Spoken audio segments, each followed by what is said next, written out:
નમસ્કાર, real power ન્યૂઝમાં આપનું હાર્દિક સ્વાગત છે। સૌથી પહેલા નજર કરીશું આજના મહત્વના મુખ્ય સમાચાર પર। પાદરા તાલુકાના મુવાલ ગામે સાઈ ગણેશ યુવક મંડળ મુવાલ દ્વારા વર્ષોની પરંપરા અનુસાર ગણપતિ બાપ્પાની સ્થાપના કરવામાં આવે છે, જેમાં ચાલુ વર્ષે પણ ગ્રામ પંચાયત પાસે સાઈ ગણેશ યુવક મંડળ મુવાલ દ્વારા શંકર ભગવાનના સ્વરૂપમાં ગણેશજીની મૂર્તિની સ્થાપના કરવામાં આવી હતી, જેના ભાગરૂપે તારીખ 15/9/2024 રવિવારના રોજ અંકુટનું આયોજન કરવામાં આવ્યું।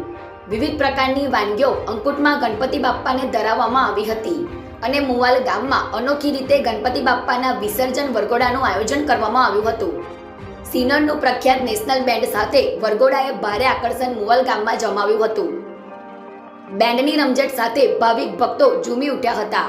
સાથે ગામના લોકો ગણપતિ બાપ્પાના વિસર્જન વરઘોડાને નિહાળવા માટે મોટી સંખ્યામાં ભક્તો ઉમટી પડ્યા હતા। ગણપતિ બાપ્પા મોર્યા એટલે કે આવતા વર્ષે બાપ્પા વહેલા આવે અને બધાની મનોકામના પૂર્ણ કરે તેવી આશા બધાએ રાખી હતી। ગણેશજીની વિદાય યાત્રામાં ગણેશ ભક્તોના આંખોમાંથી આંસુ વહેવા લાગ્યા હતા। કૃષ્ણા પટેલનો report, real power news, Muval.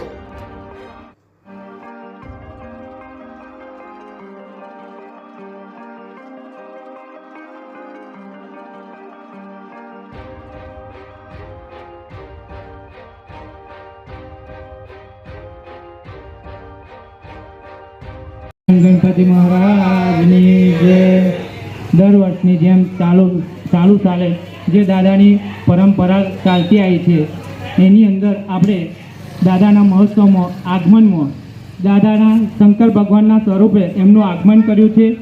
આજ રોજ આપણે એમનો અન્નકૂટ મહોત્સવ પણ ઉજવ્યો છે અને આજે સાંજે વિસર્જન વરઘોડામાં સિનોરની નેશનલ બેન્ડ સાથે આજે વરઘોડાનું આયોજન પણ રાખેલું છે અને મુવાલ ગામમાં અને સાઈ મંડળના મિત્રોનો એવો ખૂબ સપોર્ટ મળતો આવ્યો છે અને આગળ પણ આવો સપોર્ટ મળે એવી હું આપ સૌ પાસે આશા રાખું છું। બોલો શ્રી ગજાનન ગણપતિ મહારાજની। ગુજરાતી સમાચારો ઘરે બેઠા નિહાળવા માટે રિયલ પાવર ન્યૂઝ ચેનલને લાઈક કરો, શેર કરો, સબસ્ક્રાઇબ કરો।